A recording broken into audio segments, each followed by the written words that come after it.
इस संसार सागर में रह करके मनुष्य रूप में जब बहुत पुण्य अर्जित कर लेता है, अब उन पुण्यों को भगवान के चरणों में अर्पित नहीं कर देता, तो चाहे वो पुण्य अर्जन करे चाहे पापार्जन करे, दोनों में किसी एक या दोनों के भोग के लिए उसको पुनः शरीर प्राप्त होता है।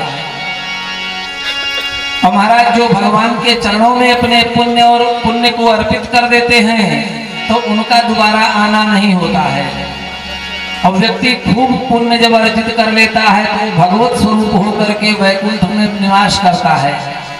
लेकिन जैसे जैसे कमाए हुए धन के समान उसके पुण्य छटते जाते हैं, पुण्य उसका खत्म होता जाता है, तो वह महाराज पुण्य की क्षीणता के कारण पुनः आकर के मृत्युलोक में निवास करता है। जय राधे कृष्ण गोविंद गोपाल, जय राधे कृष्ण गोविंद गोपाल, राधे राधे राधे कृष्ण गोविंद गोपाल, राधे राधे राधे कृष्ण गोविंद गोपाल, राधे राधे गोपाल, राधे राधे नंदलाल, राधे राधे गोपाल, राधे राधे नंदलाल, राधे राधे गोपाल, राधे राधे नंदलाल, राधे राधे गोपाल, राधे राधे नंदलाल, राधे राधे। जय राधे कृष्ण गोविंद गोपाल, राधे राधे, जय राधे कृष्ण गोविंद गोपाल, राधे राधे, जय राधे कृष्ण गोविंद गोपाल, राधे राधे, जय राधे कृष्ण गोविंद गोपाल, राधे राधे। शशि मेरा सरोज सुधा रस में, श्री राधे श्री राधे, मोद मोती के मंदिर में जो प्रमोद भरा ब्रजधाम है, जो प्रमोद भरा ब्रजधाम है, जो प्रमोद भरा ब्रजधाम है। जय राधे कृष्ण गोविंद गोपाल, राधे राधे, जय राधे कृष्ण गोविंद गोपाल, राधे राधे, जय राधे कृष्ण गोविंद गोपाल, राधे राधे, जय राधे कृष्ण गोविंद गोपाल, राधे राधे। बोलो राधा किया। जैसे राजा लोग अपने प्रजा की सेवा के लिए प्रजा में क्या चल रहा है उसको देखने के लिए निरंतर प्रयासरत रहते हैं, अपने रूपों को बदल करके इधर उधर पता करते रहते हैं। यहाँ राजा परीक्षित ने दिग्विजय करने के लिए मन में विचार कर और जब निकलते हैं तो रास्ते में देखते हैं कि एक काला कलूटा व्यक्ति लोहे का मुकुट लगाए हुए, हाथ में डंडा लिए हुए, एक गाय और बैल के जोड़े को लात की ठोकर से मारता हुआ लेकर के जा रहा है। महाराज परीक्षित ने दूर से ही देखा और डांटा, कहा मूर्ख, मेरे राज्य में गायों की इतनी सेवा होती है, गायों को इतनी मान्यता है और तू गाय को लात से मारता हुआ लेकर के जा रहा है, कौन है तू? उसने बड़े मान से कहा महाराज मैं कलयुग हूँ। कलयुग है तो तू यहाँ क्या कर रहा है, ये क्यों कर रहा है? कहा कि महाराज मैं जहाँ रहता हूँ वहाँ ऐसे होता है, तो यहाँ क्या कर रहा है, यहाँ मैं तुझे रहने नहीं दूंगा। तो कलयुग ने कहा कि महाराज सतयुग, द्वापर, त्रेता, कलयुग ये चतुर्युगी का विधान है। सतयुग आता है, त्रेता आता है, द्वापर आता है, उसके बाद कलयुग आता है, ये क्रम चलता रहता है। 4,32,000 वर्ष की मेरी आयु है, उतनी आयु तक पृथ्वी पर मुझे भोग करना है, मुझे कोई यहाँ से भगा नहीं सकता, मेरी नियुक्ति कर दिया है ब्रह्मा जी ने। तो कहा कि मूर्ख तुझे मैं रहने नहीं दूंगा यहाँ पर, और राजा ने तलवार निकाल लिया। जब राजा ने तलवार निकाल लिया तो कलयुग ने अपने मन में विचार किया कि पराक्रमी राजा है, मार देंगे हमको। शास्त्र कहता है कि जहां पर दुश्मन ताकतवर हो जाए वहां से नीति के अनुसार भाग लेना ठीक है, लेकिन अब कलयुग का तो काम ही महाराज परीक्षित से है, तो भागना भी नहीं है उसको। इसलिए चतुराई से उसने हाथ जोड़ा, घुटना टेक दिया, कहा महाराज आप तो राजा हैं, सर्वसमर्थ हैं, बलिष्ठ हैं, ताकतवर हैं, कुछ भी कर सकते हैं, लेकिन आपको ऐसा नहीं करना चाहिए। क्योंकि ये तो ब्रह्मा जी का नियम है, 4,32,000 वर्ष मुझको रहना है, मैं कहीं जा नहीं सकता हूं और आप मुझे इस तरह मार भी नहीं सकते हैं, क्योंकि विधाता की लेखनी का उलटफेर करने का किसी को अधिकार नहीं है। राजा परीक्षित ने कहा फिर तुझको रहना है तो मेरे राज्य में न रहे, अलग कहीं जाकर के रहे, मेरे राज्य में ऐसा होगा तो मैं देख नहीं सकता। कलयुग ने कहा महाराज 7 द्वीप और 9 खंड के आप चक्रवर्ती राजा हैं, सारी पृथ्वी पर आपका शासन है, समुद्र पर्यंत आप से शासित है, तो महाराज कहाँ जाकर के हम रहें? लोग अच्छे भी होते हैं, लोग बुरे भी होते हैं, लेकिन एक बात समझ लीजिए कि ध्यान प्रथम युग मख युग दूजे और द्वापर पर तो सत प्रभु पूजे, कलयुग केवल नाम आधारा सुमिर सुमिर नरो तरह पारा। कहा महाराज ये जो मैं कर रहा हूं ये तुमको अच्छा नहीं लग रहा है, लेकिन मुझमें इतनी अच्छी फैसिलिटी है कि पहले युग में अर्थात सतयुग में ध्यान करने से परमात्मा मिलते थे, लेकिन गारंटी नहीं है कई हजार वर्ष ध्यान करने पर मिलेंगे। अम्मक युग दूजे, त्रेता में यज्ञ करने से भगवान की प्राप्ति होती थी। त्रेता में तो यज्ञ नारायण भी उसी यज्ञ के माध्यम से क्षीर से पैदा हुए थे। मख युग दूजे, अब द्वापर पर तो सत प्रभु पूजे। कहा द्वापर में भगवान की जब पूजा विधिवत किया जाता है तब भगवान प्रसन्न होते हैं, लेकिन कलयुग केवल नाम आधारा। कलयुग में तो केवल भगवान का नाम जप लेने से, अब वो भी नहीं कि बहुत मन लगता है कि नहीं लगता, भाई कुभाई अनक आलसहु नाम जपत मंगल दिस दसहु। चाहे भाव से जपो चाहे भाव से जपो। जामिल ने अपने बेटे का नाम नारायण जपा और उसका कल्याण हो गया। तो महाराज कलयुग में इतनी फैसिलिटी है कलयुग में रहने वाले भक्तों के लिए, तो इसलिए महाराज ज्यादा श्रम नहीं करना पड़ेगा भगवत प्राप्ति के लिए, बस केवल थोड़ा सा भगवान नाम स्मरण करना पड़ेगा और भगवान की कृपा प्राप्त हो जाएगी। इतना सरल किसी युग में नहीं है। लोग हजारों वर्ष तपस्या करते थे तब भी भगवान को नहीं पाते थे, लेकिन कलयुग में नाम के सहारे भगवान हृदय में उतर जाते हैं और जानत तुम्हें तुम्हें हो जाए, कृपा हो जाती है भगवान की। तब जब महाराज परीक्षित ने अपने मन में विचार किया कि यहाँ तो थोड़े ही श्रम में कलयुग में लोग पार पा जाएंगे भवसागर से भगवान नाम जप के, तो कलयुग से कहा कि ठीक है तुमको मैं कुछ स्थान देता हूं और उन्हीं स्थानों पर तुम रहो। तो कहा महाराज कुछ कौन से स्थान? तो बताया, कहा कि 4 स्थान मैं तुमको दूंगा। द्यूतम पानम स्त्रिया सूनः जत्रा धर्म चतुर्विधा। कहा द्यूत जहां पर जुआ होता हो, चूंकि वहां पर झूठ बोला जाता है तो झूठ में तुम्हारा निवास हो। पानम जहां पर मद्यपान किया जाता है वहां पर घमंड हो जाता है। महाराज हाथी भी बछिया दिखाई पड़ती है, तो जहां पर घमंड रहे, जहां पर झूठ बोला जाए वहां पर तुम्हारा निवास रहे। स्त्रिया सूनः, जहां पर व्यभिचार होता हो, वैश्यावृत्ति होती हो, चूंकि वहां पर निर्लज्जता हो जाती है। वेद शास्त्र पुराण को ताक पर रख करके व्यक्ति निर्लज्जता का कार्य करना शुरू कर देता है। समाज में क्या मर्यादा रहेगी, इसका भाव इसका भान उसको नहीं रहता। और जहां पर मार काट हिंसा होती है उस स्थान पर क्योंकि वहां पर क्रूरता आ जाती है, तो उस क्रूरता में तुम निवास करो। द्यूतम पान स्त्रिया सुना यत्रा धर्मश्च चतुर्विधा, 4 स्थान मैंने तुमको दे दिया और उन्हीं 4 स्थानों में जाकर के तुम निवास करो। कलयुग ने हाथ जोड़ करके कहा, महाराज कुल गंदे गंदा दे दिया, एक 8 तो बढ़िया दे दो कम से कम।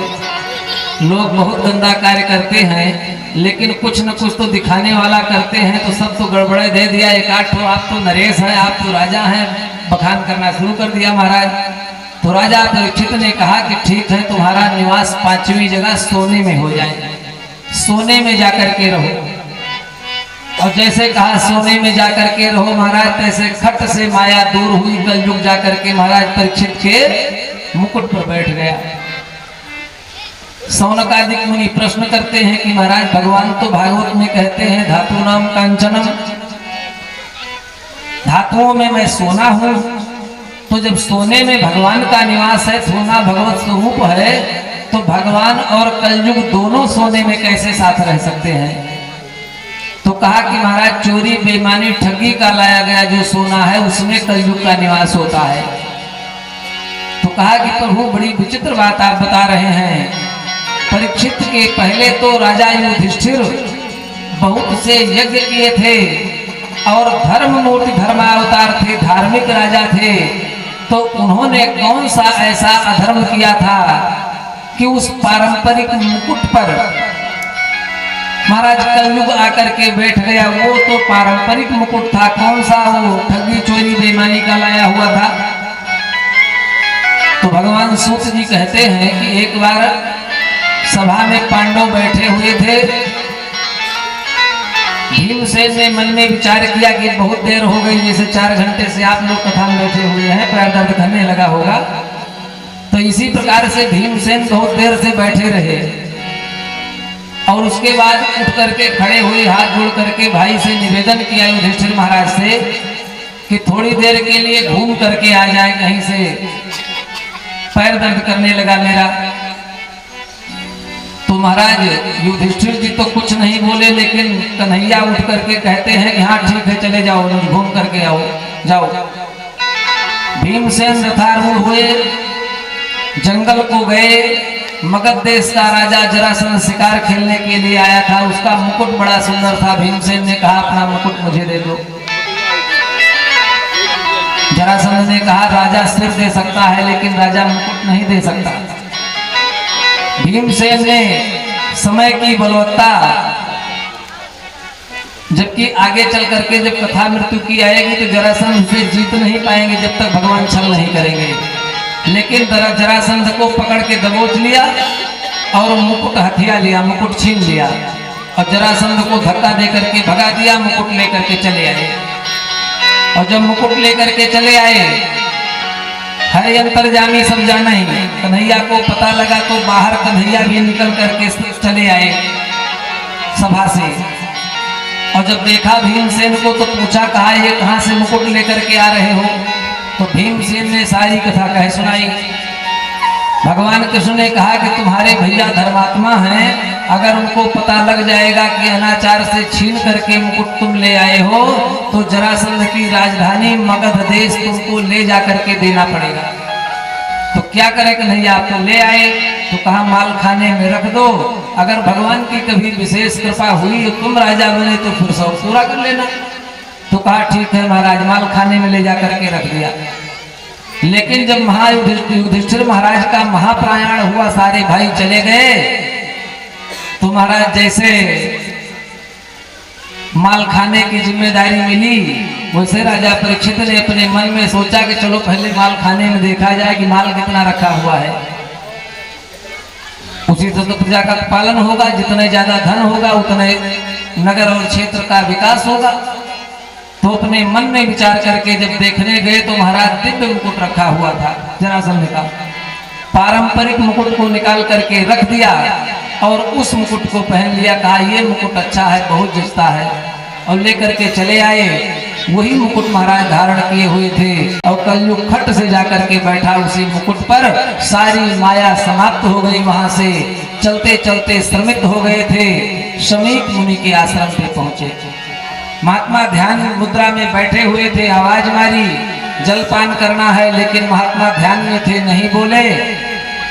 कलयुग व्याप्त हो गया खोपड़ी पे और मन में विचार किया कि ब्राह्मण पाखंड कर रहा है, जल पिलाने के न पिलाने की वजह से मुझसे बात नहीं कर रहा है, जग नहीं रहा है, बोल नहीं रहा है। और वो तो ब्रह्मलीन हो चुके थे, बैठे हुए थे, ब्रह्म से उनका साक्षात्कार हुआ था। महाराज राजा को क्रोध आया, परीक्षित को अपने धनुष की नोक से एक मरे हुए सर्प को देखा कि पड़ा हुआ है, उठाया और शमीक मुनि के गले में लपेट दिया दंडस स्वरूप। कहा जागोगे तुमको पता लग जाएगा कि मुझसे अपराध हुआ है किसी का। और महाराज जब लपेट दिया तो वहीं पर क्योंकि लपेट करके चले गए, अब वहीं पर एक ब्राह्मण बटुक बालक खड़ा हुआ था, उसने जाकर के शमीक मुनि के पुत्र श्रृंगी ऋषि को बताया, जिसकी उम्र 12 साल से कम की है, कौशिकी नदी में स्नान कर रहा था। बताया जाकर के कि तुम्हारे पिता के गले में किसी ने सांप लपेट दिया, सांप ने तुम्हारे पिता को काट लिया। वो बोलते नहीं, ठूठ की भांति वैसे बैठे हुए हैं। पिता के स्नेह में पुत्र श्रृंगी क्रोधित हुआ और उसी नदी से जल लेकर के इत लंघित मर्यादाम तक्षका सर्पमे हन। आज के 7वें दिन जिसने मर्यादा का उल्लंघन करके मेरे पिता के गले में सर्प डाला है, उसकी तक्षक कोटि के सर्प के काटने के द्वारा 7वें दिन मृत्यु हो जाए। शाप दे दिया। रोता हुआ पिता के पास आया, भगवान की बलवत्ता।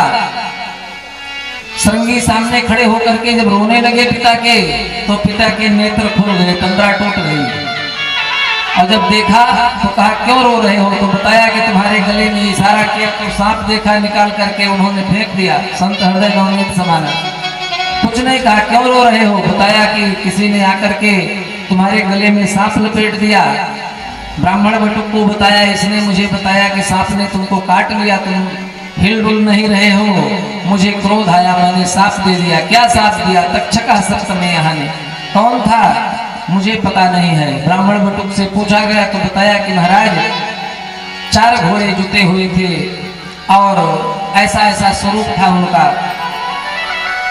अर्थ धर्म काम मोक्ष रूपी 4 घोड़े केवल राजा के रथ में जोते जाते हैं, और राजा तो राज्य में एक होता है। हमको लगता है राजा परीक्षित जी आए थे मुझसे मिलने, और इस बालक ने साथ दे दिया उनको। उन्होंने अगर ऐसा ही किया था तो हमारे देश के राजा हैं, राजा को कुछ भी करने का अधिकार है। अपनी प्रजा के ऊपर राजा को शासन करने का अधिकार है। प्रजा को इस तरह से उद्दंडता नहीं करनी चाहिए। और तुमने साथ दे दिया, बहुत बुरा किया। शमीक मुनि ने अपने मन में विचार किया, कितने पराक्रमी वैभवशाली राजा, जो नित्य रोज प्रजा का भरण पोषण करता है। कभी अगर उससे गलती भी हो जाए तो उस गलती के विषय पर ध्यान नहीं देना चाहिए। और महाराज साप की तो बात ही अलग है। तुरंत एक ब्राह्मण बटुक को बुलाया, कहा 2-4 को साथ लो, जाकर के महाराज परीक्षित जी से बता दो कि 7वें दिन तक्षक कोटि के सर्प के द्वारा काटे जाने से तुम्हारी मृत्यु होगी। यदि अपनी अधोगति का कोई उपाय करना चाहते हो तो कर ले। जाकर के राजा परीक्षित ने तो जैसे मुकुट निकाला, रखा, हाथ पैर मुंह धोया, तैसे बुद्धि बदल गई। मन में विचार किया, अरे हमने तो ब्राह्मण का अपराध कर दिया। जिस राज्य में ब्राह्मण की पूजा होती है, थोड़े से तैस में आकर के क्या हो गया, क्या करें? हमको इसका दंड मिलना चाहिए। आचार्य सूत जी कहते हैं कि सारा दिन की जो करनी हो, शाम को एकांत में जब बैठा जाए अपने पर्सनल टाइम में या सोते समय, तो उसका विचार करना चाहिए कि मैंने जीवन में कितना पाप किया, दिन भर में कितना पाप किया, कितना पुण्य किया, कितना दान किया, कितना ठगा लोगों को। अगर रोज का रोज हिसाब हो जाता है महाराज, तो मरते समय वो पीड़ा नहीं होती जिसको जन्मत मरत दुसाह दुख होई, ऐसा कहा गया है। राजा ने अपने मन में विचार किया कि मुझसे तो बड़ी भारी गलती हो गई, लेकिन अब ब्राह्मण का अपराध जिसका दंड मुझे मिलना चाहिए, तभी मेरा मन शांत होगा और तभी मेरा मन और शरीर पवित्र होगा, नहीं तो ये मरने योग्य भी नहीं है। ऐसा मन में विचार कर रहे थे। तब तक ब्राह्मण बटुकों ने जाकर के सारी बात बताई। राजा परीक्षित ने तुरंत संकल्प करके और अपने राज्य का त्याग कर दिया। अपनी पत्नी से कहा और अपने बेटा जन्मेजय को राजा बना करके, जिसकी 3 साल की आयु थी, और तुरंत महाराज अनशन व्रत करके कि आज के बाद मैं जलपान छोड़ दूंगा, और जा करके गंगा के किनारे बैठ गए। चारों ओर हो हल्ला हो गया। संत महात्माओं को पता लगा, भाग भाग करके अपने राजा से मिलने के लिए आ रहे हैं। संतों को बड़ा कष्ट हो रहा है, धार्मिक राजा मृत्यु को प्राप्त हो जाएगा, अनशन व्रत कर लिया है, राज्य कौन चलाएगा, राज्य की क्या दशा होगी। सब आकर के इकट्ठा हो जाते हैं वहां पर, और जब सब आकर के वहां पर इकट्ठा हो जाते हैं तो राजा सबसे प्रश्न करते हैं कि महाराज, जिसकी आयु मात्र 7 दिन की ही हो, 7वें दिन ही जिसकी मृत्यु होना हो, उसको क्या करना चाहिए, और सदा सर्वदा मृत्यु जिसके साथ साथ चल रही है, ये जीव को पता नहीं है, उसको क्या करना चाहिए। लेकिन किसी ने कोई उत्तर नहीं दिया। उसी समय पर तत्रा भगवद भगवान व्यास पुत्रो यदृक्षया गामटमानो नुपेक्षा अलक्ष्यलिंगो निजलाभ तुष्टो भृतश्च बालैरवधूतवेशः। उसी समय पर तत्रा भगवद भगवान व्यास पुत्रो, आचार्य सूत जी कहते हैं कि व्यास पुत्र सुखदेव जी वहां पर यदृक्षया अपनी इच्छा से पहुंच गए वहां पर आकर के। आचार्य सूत जी कहते हैं कि मानो व्यास पुत्र के रूप में तत्रा भगवद भगवान, वहां पर साक्षात श्री हरि भगवान ही व्यास पुत्र के रूप में आए, यदृक्षया अपनी इच्छा से।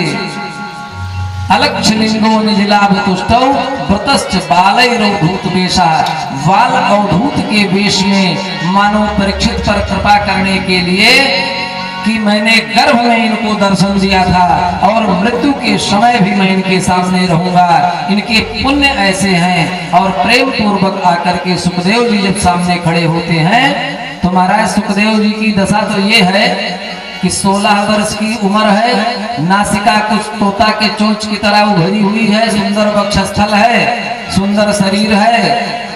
और सुखदेव जी कभी गृहस्थों के बीच में जितनी देर तक गाय दुही जाती है उससे ज्यादा देर तक नहीं रुकते।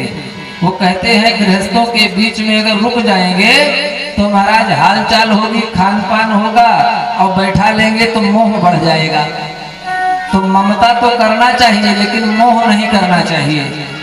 ममता का मतलब ये है कि अगर ममता ना हो तो कथा सुनने कोई ना आवे। भगवान से ममता, यजमान से ममता, समाज से ममता, ममता तो होना चाहिए, प्रेम तो होना चाहिए, लेकिन मोह नहीं होना चाहिए। कथा के बाद प्रसाद लेकर के भगवान नाम स्मरण करते हुए अपने घर को चले जाना चाहिए।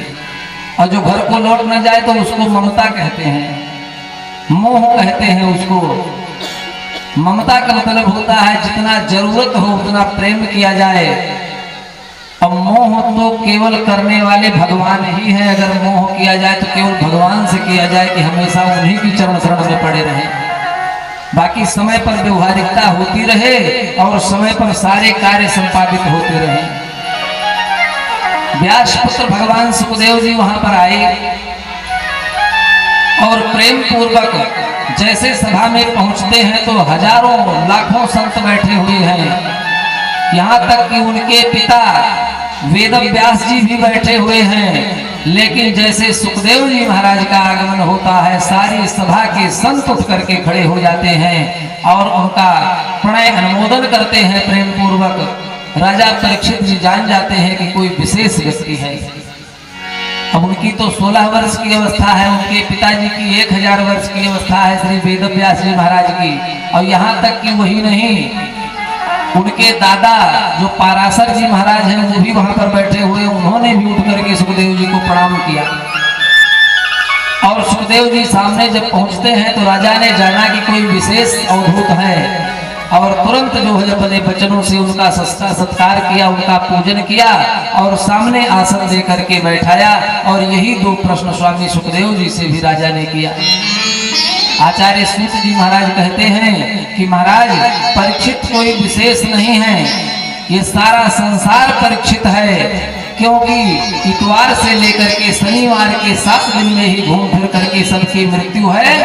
बस केवल स्वामी सुखदेव जी के सामने राजा परीक्षित जी कहते हैं कि प्रभु ब्राह्मण ने मुझको शाप नहीं दिया है, क्योंकि भगवान के कृपा करने का तरीका अलग अलग होता है।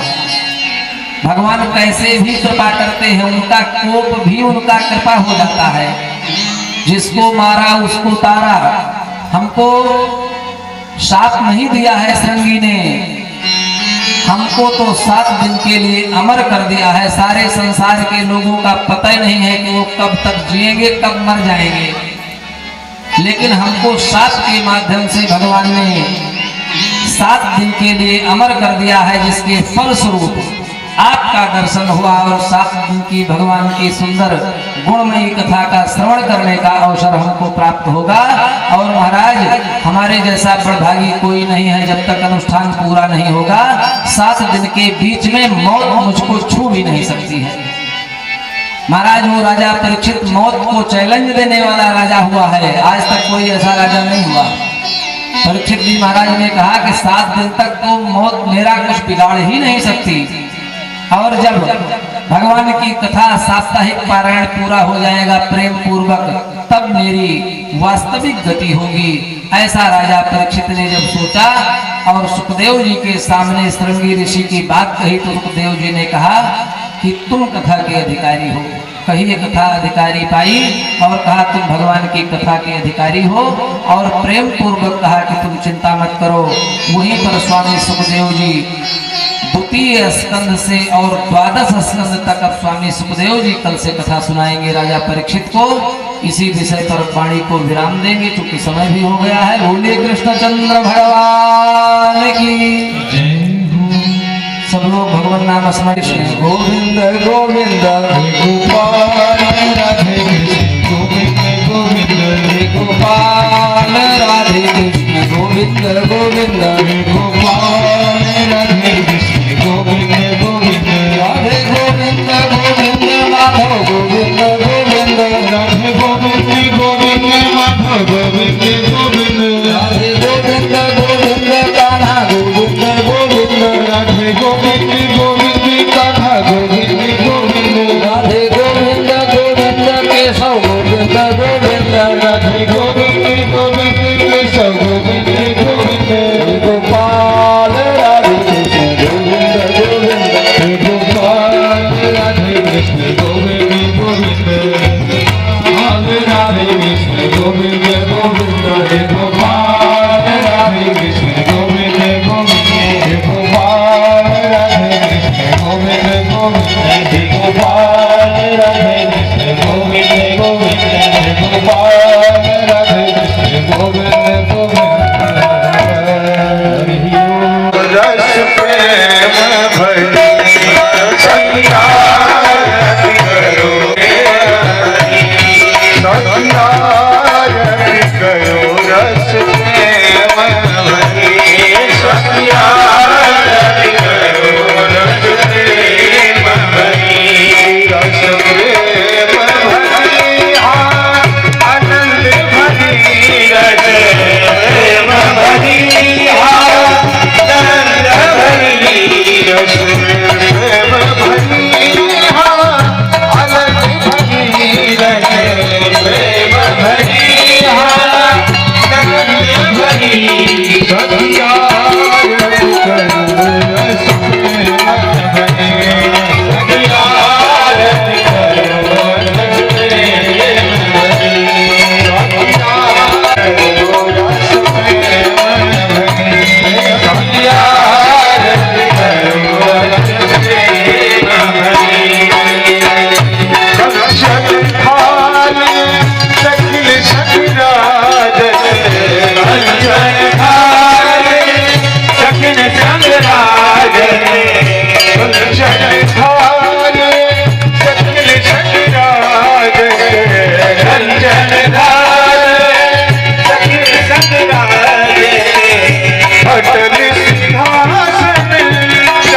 सखिया रति करो रस प्रेम भरी।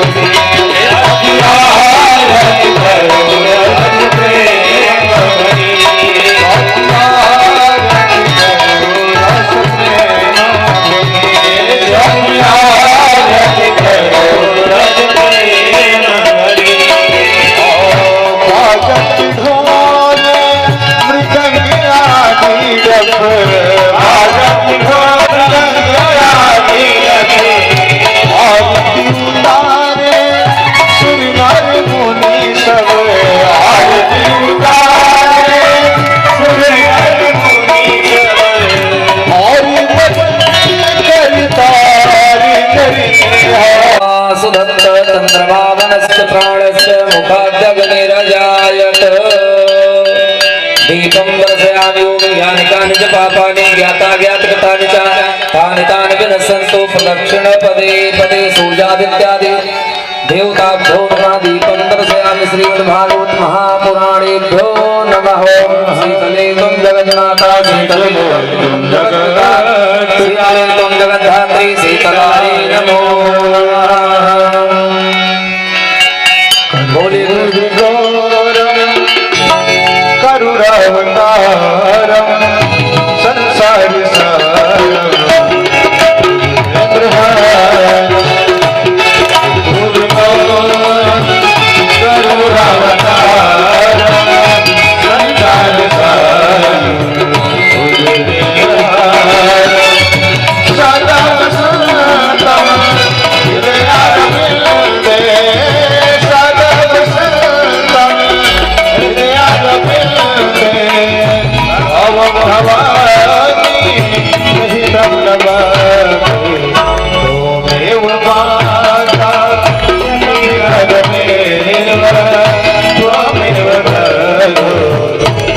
सनातन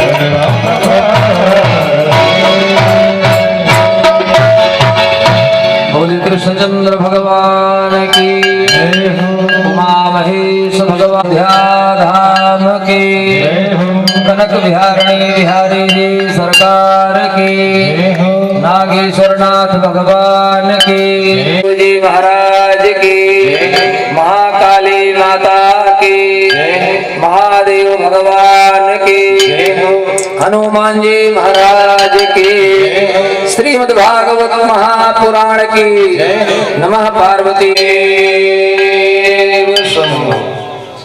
सब लोग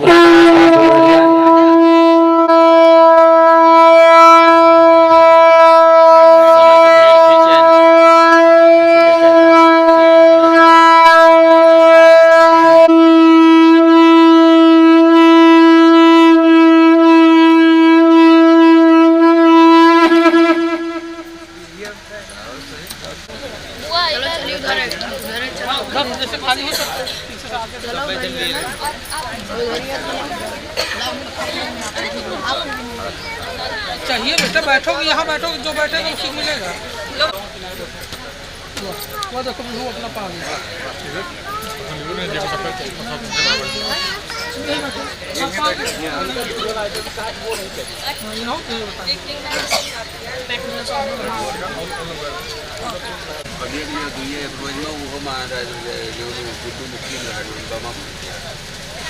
कहते हैं कि जब से 50,000 के नाम 5 लाख कह रहा है।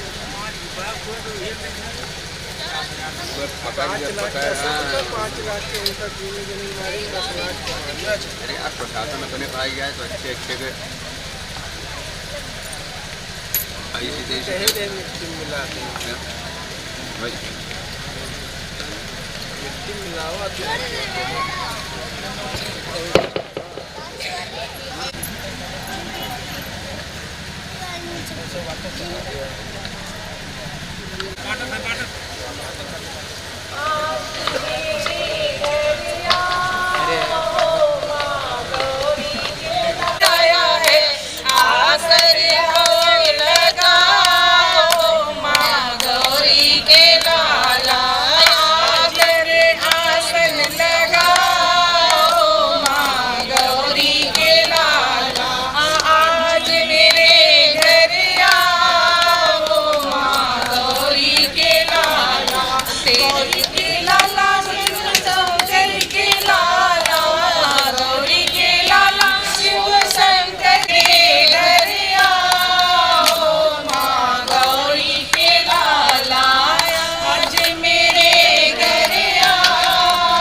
लक्ष्मण से बोले सीता की गोदी में खेले गजानन हमसे न राधा से बोले कृष्णा से बोले कृष्णा से बोले बड़ी से बोले राधा की गोदी में खेले गजानन हमसे न बोले राधा की गोदी में खेले मंदिर के आसपास खेले गजानन हमसे न बोले मंदिर के आसपास खेले गजानन हमसे न